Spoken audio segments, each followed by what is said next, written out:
পিতা পুত্র পবিত্র আত্মার নামে আমেন। খ্রিস্টের অনুগামীদের বিশেষ বৈশিষ্ট্য কি এবং কি জিনিস খ্রিস্ট ধর্মকে অন্য ধর্ম থেকে আলাদা করে? খ্রিস্টে আমার পরম প্রিয়জনেরা, আজ সেপ্টেম্বর মাসের 11 তারিখ বৃহস্পতিবার। আজকে ডেলি মান্না ঈশ্বরের বাণী প্রতিদিন নেওয়া হয়েছে লূক রচিত মঙ্গল সমাচার থেকে 6 অধ্যায় 27 থেকে 38 পদ। এসো আমরা আজকের প্রভুর বাণী ভক্তিভাবে শুনি।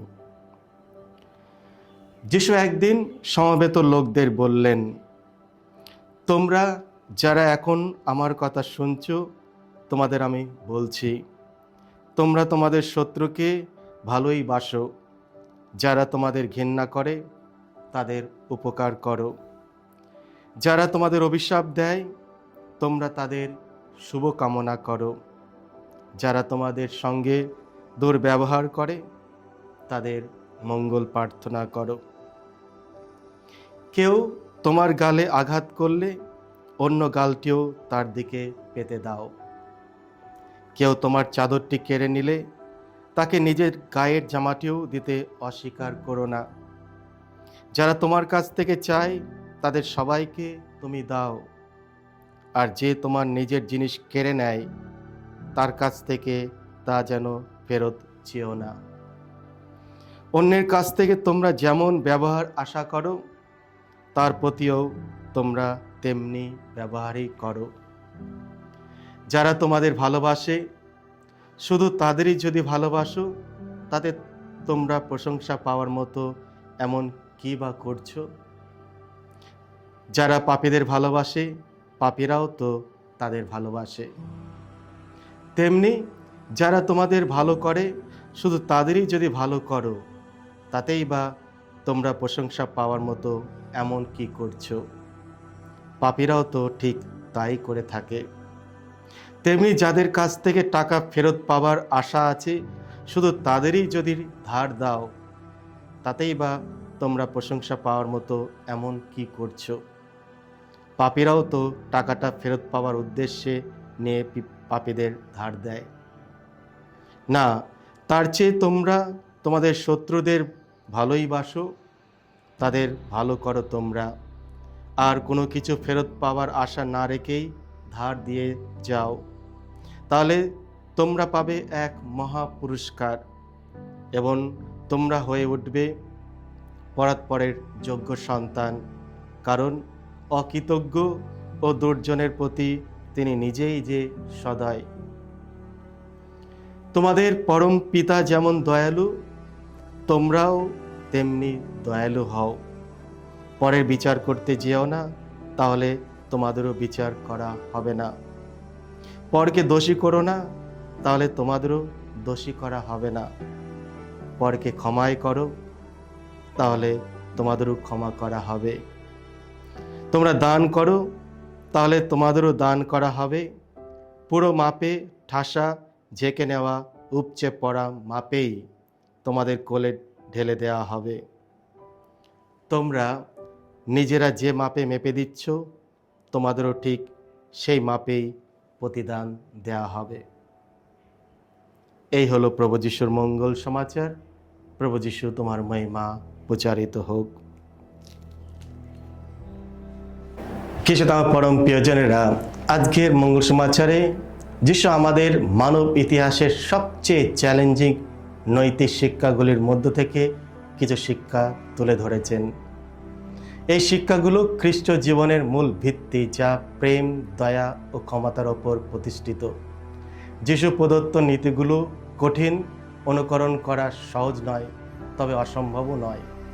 এগুলি নিশ্চিন্তভাবে আমাদের পরিত্রাণের পথে এগিয়ে নিয়ে যায়।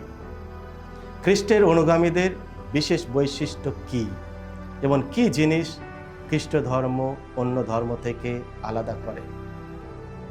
এটি হলো করুণা, যার দ্বারা অন্যদের তাদের যোগ্যতা অনুযায়ী নয়, বরং ঈশ্বর যেমন চান তাদের সঙ্গে তেমন ব্যবহার করা, ভালোবাসা, দয়া ও করুণার মাধ্যমে। ঈশ্বর যিনি ন্যায়পরায়ণ ও অন্যায়কারী উভয়ের প্রতি করুণাময়, তার প্রেম সাধু ও পাপীদের উভয়ে জড়িয়ে ধরে। ঈশ্বর আমাদের সর্বোচ্চ মঙ্গল চান এবং তিনি আমাদের শেখান আমাদেরও সর্বোত্তম মঙ্গল কামনা করতে, বিশেষ করে তাদের যারা আমাদের ঘৃণা করে এবং অত্যাচার করে। আমাদের ভালোবাসা দেখানো উচিত এমনকি তাদের প্রতিও যারা অকৃতজ্ঞ ও স্বার্থপর, কারণ এটাই ঈশ্বর আমাদের প্রতি দেখিয়েছেন। যিশুর সবচেয়ে অন্যান্য শিক্ষা হলো তোমার শত্রুদের ভালোবাসো।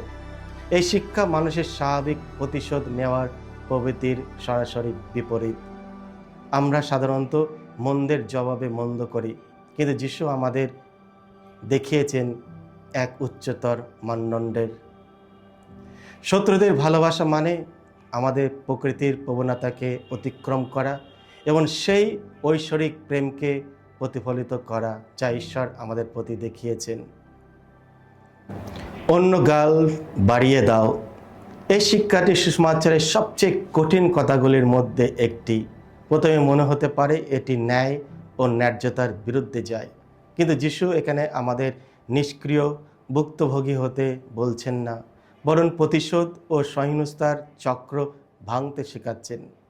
অন্য গাল বাড়িয়ে দেওয়া মানে প্রতিশোধের খেলায় না জড়ানো, বরং নৈতিক সাহস ও ভালোবাসা প্রদর্শন করা। এরপর যিশু আমাদের শিক্ষা দেন, তোমাদের পিতা যেমন দয়ালু তেমনি তোমরাও দয়ালু হও। দয়া মানে হলো করুণা ও ক্ষমা প্রদর্শন করা, যদিও তা প্রাপ্ত নয়। যখন আমরা দয়া দেখাই তখন আমরা সেই দয়া প্রতিফলিত করি যা ঈশ্বর ভগবান আমাদের প্রতি দেখিয়েছেন। ঈশ্বরের দয়া সীমাহীন, আর তিনি চান আমরাও অন্যদের প্রতি একই দয়া প্রদর্শন করি। অবশেষে যিশু শিক্ষা দেন, অন্যদের বিচার করো না, দোষারোপ করো না। যখন আমরা অন্যদের বিচার করা থেকে বিরতি থাকি তখন আমরা ঈশ্বরের করুণার কাজ করার জন্য স্থান করে দিই তাদের জীবনে। আর যখন আমরা ক্ষমা করি তখন ঈশ্বরের ক্ষমা আমাদের মধ্য দিয়ে প্রবাহিত হয় এবং আমরা এমন এক বিশ্ব গড়তে সাহায্য করি যেখানে প্রেম ও করুণা ভরপুর। আশীর্বাদ করো, অভিশাপ নয়। যারা আমাদের ক্ষতি করে তাদের জন্য প্রার্থনা করা প্রতিশোধের শক্তিকে ভেঙে দেয় এবং প্রেমের শক্তিকে মুক্ত করে, যা মন্দের মুখোমুখি হয়েও সৎ কাজ করে।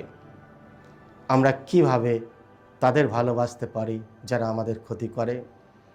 মানুষের কাছে তা অসম্ভব মনে হলেও ঈশ্বরের কাছে সবই সম্ভব।